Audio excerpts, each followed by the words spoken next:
How's it going, everyone? Welcome back to the Black Metal Rebellion. Just here to do a little chit chat with you, I guess, and just kind of my thoughts.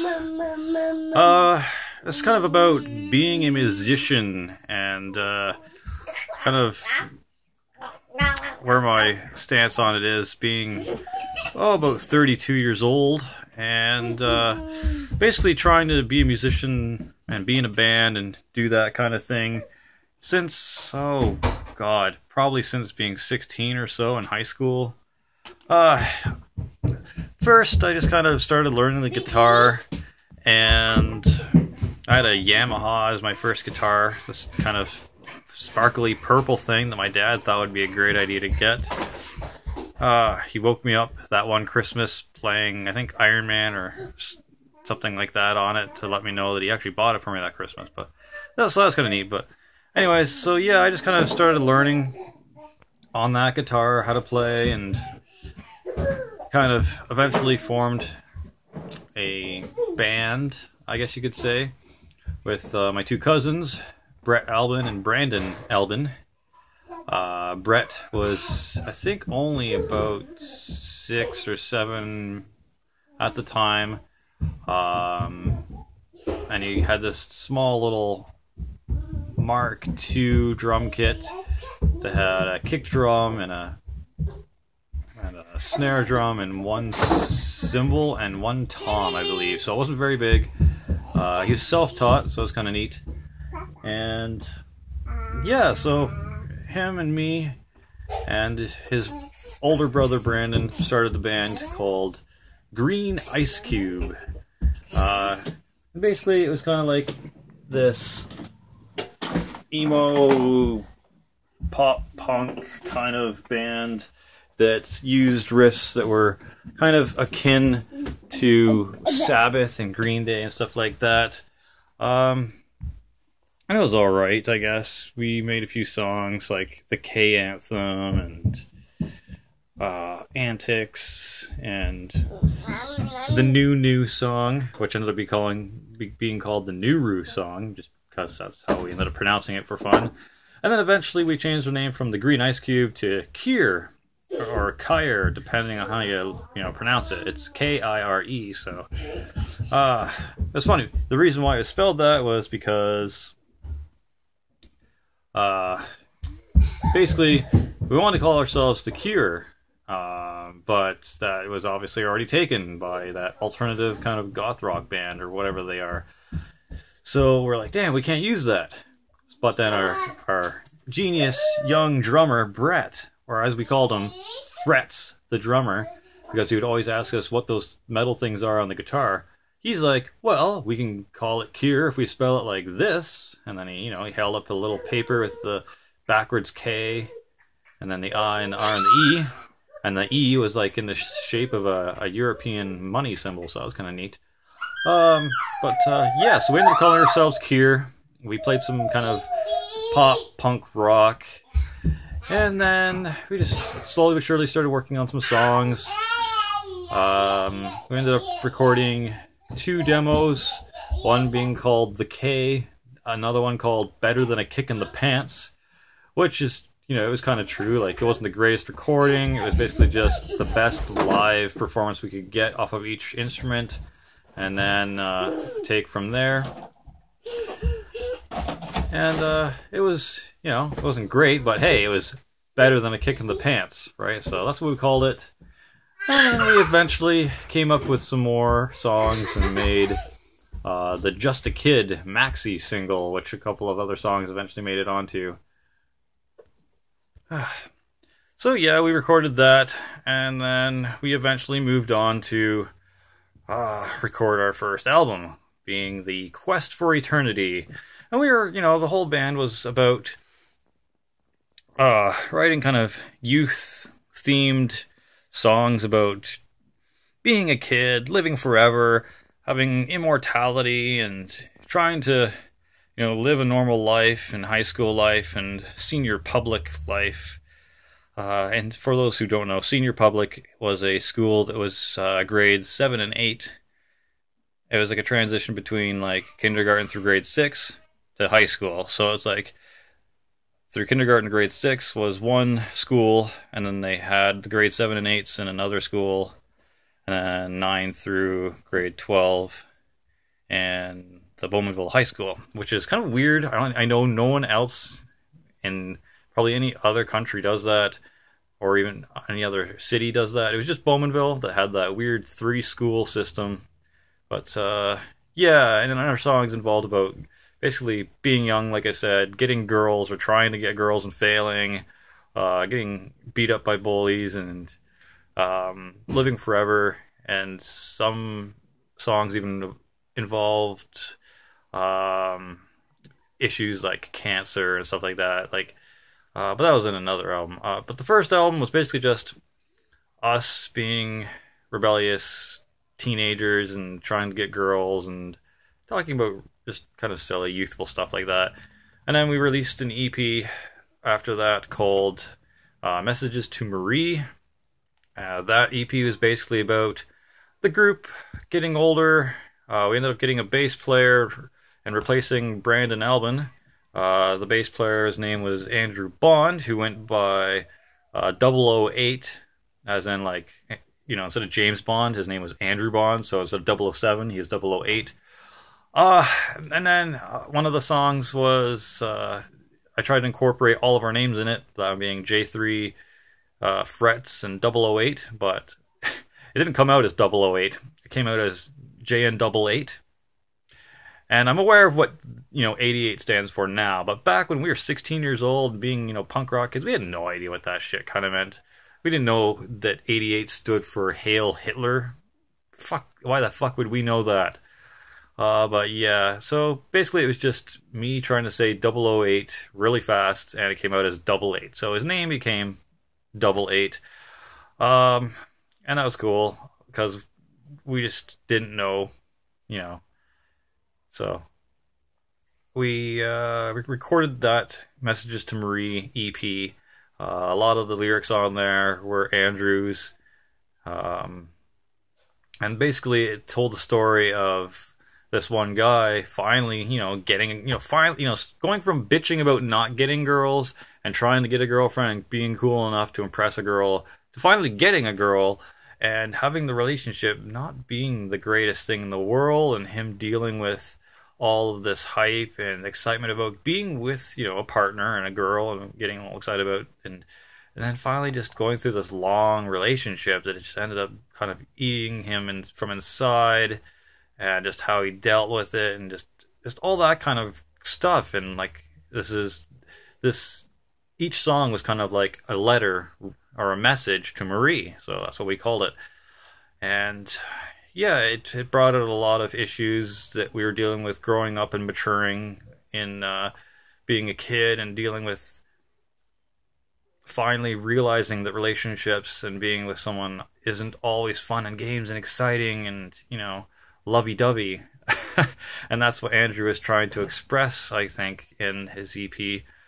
And then, unfortunately, like just after his 20th birthday, Andrew Bond was driving home from up north somewhere. He was visiting some friends, and they hit a patch of weather, and his car hydroplaned off the side of the road. And it sucks, but man, it changed us quite a bit, the band and everything, and we lost him.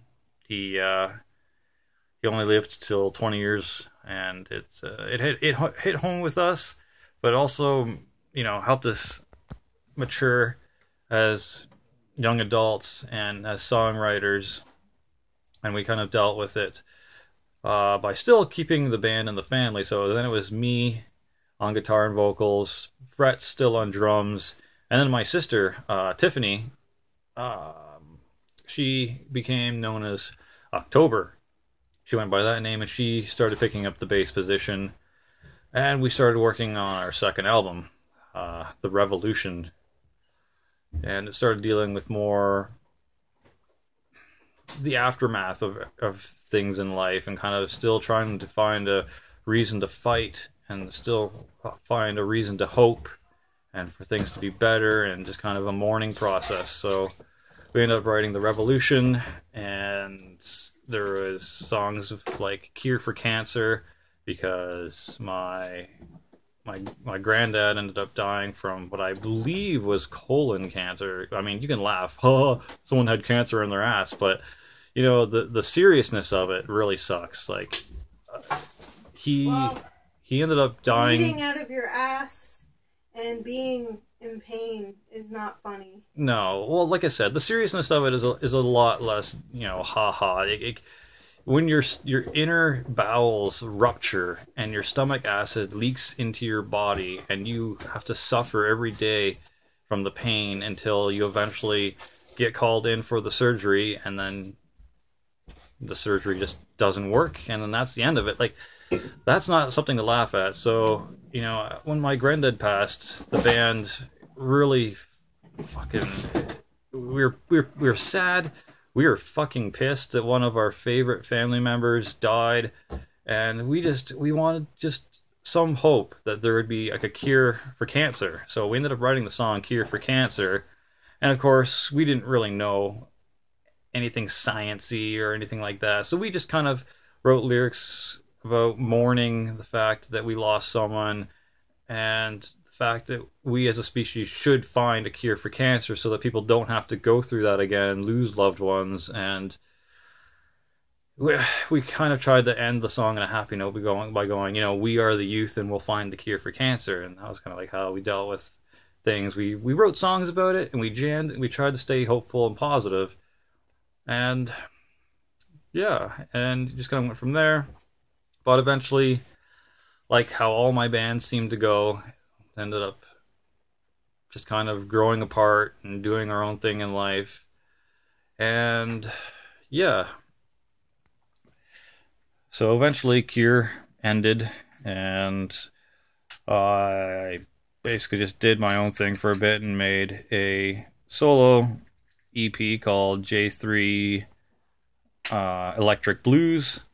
It was sort of like Cure, but we got a little heavier at parts and added some of my own just really specific rock and roll and somewhat almost metal kind of influences in it. I did a song that was kind of like a Rammstein in style. But yeah, so eventually from there, I also tried to do a it's kind of like I don't know, a metalcore project or something like that. We called it Shadows Amongst the Cattle. And my cousin Brett, aka Frets, ended up becoming the guitarist for it. And I was vocals and guitar, and his friend Eric Downs was the drummer. So that was kind of neat. And that didn't last too long because I ended up just moving out of my dad's place, and that's where we were kind of practicing, was in the basement, so that kind of fell apart. And then Brett ended up going into a band called I Spit on Your Grave, and I moved to Oshawa, I believe, around the same time all that went down. So yeah, I was kind of out of the band scene for a bit. And I think this was in my later 20s at that point. I think it was about 25, 2010. So finally got settled in Oshawa, and I decided, well, I'm going to start looking for a band again. So I put out some ads in Kijiji, eventually found Jeremy Brain, and me and him started creating what would eventually be known as the Snakes of Medusa. We wrote 2 songs, The Plague of Darkness and Betrayed. And we also did a cover of 6 Feet Under's Revenge of the Zombie. Then we eventually had a couple members. We had Rich Page, I believe his name was, do drumming for a bit. We did a few shows as Snakes of Medusa. And then he ended up leaving for a different band. I think it was the Blind Surgeons Operation, or Blind Surgeons Society. It was an avant-garde kind of deathcore band, I think. I could be wrong. But yeah, he left, and then we ended up getting Adam Glass. And then when Adam Glass came, we started stepping up our game, being a little bit more technical, being a little bit more blackened and a little bit more grindcore-y. And we changed the name eventually to Deiphagia. So that came around. We did a couple of like DIY band rehearsal kind of CDs on our own that we passed out to a couple of friends and stuff like that.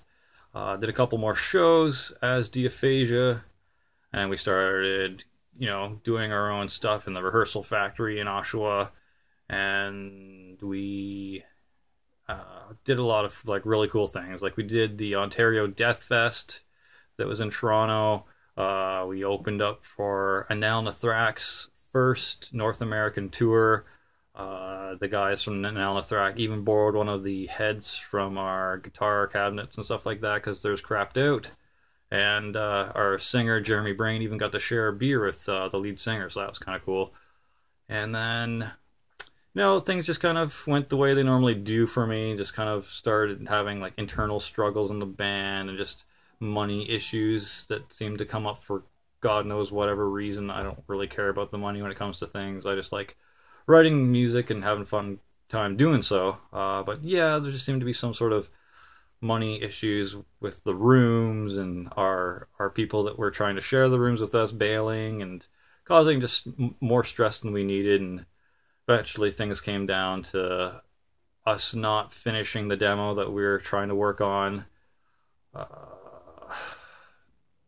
But yeah, so needless to say, Deiphagia ended, and they did one show, I think, after I left the band, and then that was it. So anyways, what I'm trying to get at is, like, it's just been a long struggle for me, and a long just kind of process from like 16 years old to 25 years old, going through a bunch of different bands. I left out a few other like short bands that were left, that I did between 16 and 25. One being DarkRoom, one being GirtH, one being Surrenicide, one being M9441, which we didn't even write any music for. It was just kind of a thing that we were going to try and do stuff. There is the band called Crash, which is once again just a bunch of people who planned on making music together but just never got around to doing it.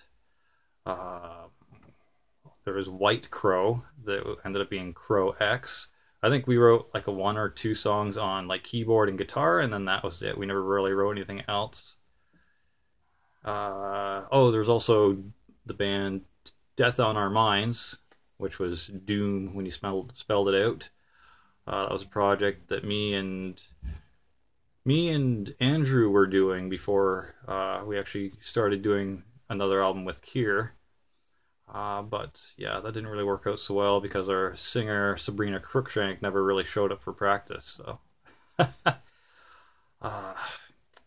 but now I'm going to be 32, or am 32 at the moment. Am I 32 or 31? 31. Yeah, I'm 31. I can't even fucking remember anymore. I'm getting so damn old. But yeah, I'm going to be 32. In 2017, and I still haven't, really made it anywhere super significant with the band, but I still have interest in doing band stuff. Still want to do a full membered band, tour, write some albums, and just, live the dream, man. I know it's not going to be anything crazy considering the really select genre of music, like either death metal or I think it's black metal, so we're probably not going to make any. Too. I don't think we're going to make any sort of super duper success or make any crazy money off of what we're doing. But it would be nice just to do tours every year, just even if it's small Ontario tours. Have fun doing it. Maybe make a little bit of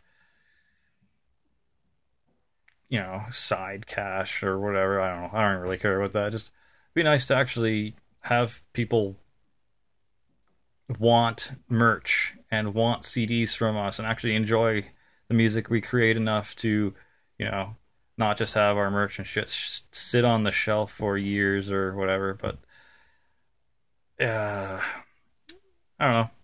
I don't really know what the point of this whole thing was, or if I had a point. But I don't know. I guess at this point you'd think someone like me would be jaded after having like 10 or 11 or 12 different bands not really work out and just kind of go, ah, fuck it. Why was I such a naive little kid and think that I could actually have a band or a dream of mine actually come true? But I don't know, I just, something in the back of my head and the bottom of my gut still says, just keep doing it. Just keep fucking grinding and keep looking for members and keep applying to bands and keep applying yourself, and maybe eventually you'll be able to live somewhat of that dream. But yeah, 32 years old, man, pretty soon, and still don't have a full membered band on tour with, you know, an album or two out. It just seems like a lack of climbing that success ladder. I guess my question to you at the end of all this blathering on and rambling is it still worth it at this age after all of this to keep going? Or am I just kidding myself? Am I just naive, and should I just perhaps just go, no, just maybe jam once or twice with some people and have some fun and not really think that this is actually going to make it anywhere or do anything significant? Should I just maybe pull up my guitar once or twice a month and dick around on it and maybe record some solo stuff? But yeah, I don't know. If you're in a band and you're on my channel and you watch this stuff, let me know your story. Let me know how much effort and work and failures and successes you've had trying to live the dream, or, you know, do the musician thing.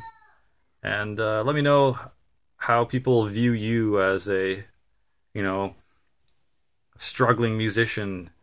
If you're like close to 30, or even maybe you're older and you're still trying to do the band thing, do people look at you and kind of go, dude, just fucking give up already? You know, this whole band thing is like a teenage dream, like time to grow up. Do people look at you like that? Do people kind of go, you know, this is stupid, like why are you still trying to do that? Grow up. Or do you have people that actually support you and be like, yeah, man, keep it up, keep doing what you're doing, you'll eventually make it? We'll see. As it stands for me right now, I've applied for the vocal position in a new band for Heathen Temple, and we're gonna eventually start practicing once or twice a month. They've already been established. They already have like members and some covers and some originals done, and I'm just I'm the new guy. I'm hopping in there and trying to do what I can and learn some covers, and, you know, hopefully be a decent vocalist for them, and hopefully they enjoy what I can bring to the table. And I've also got a black metal project with another dude, the bass player of said band. He's got some material written, and I'm going to try and help him out and maybe collab a bit, see how that goes. So, I mean, like, I've still got shit going. Like, I'm still trying to work towards that dream and keep plugging away at it, but I don't know. I don't know how I should feel at this point, being almost 32 years old and still trying to do the musician thing. Let me know. Let me know if I'm like maybe if I'm a has-been, or if I've still got some years of musicianship in me to go. What do you think? Cheers. Stay sick.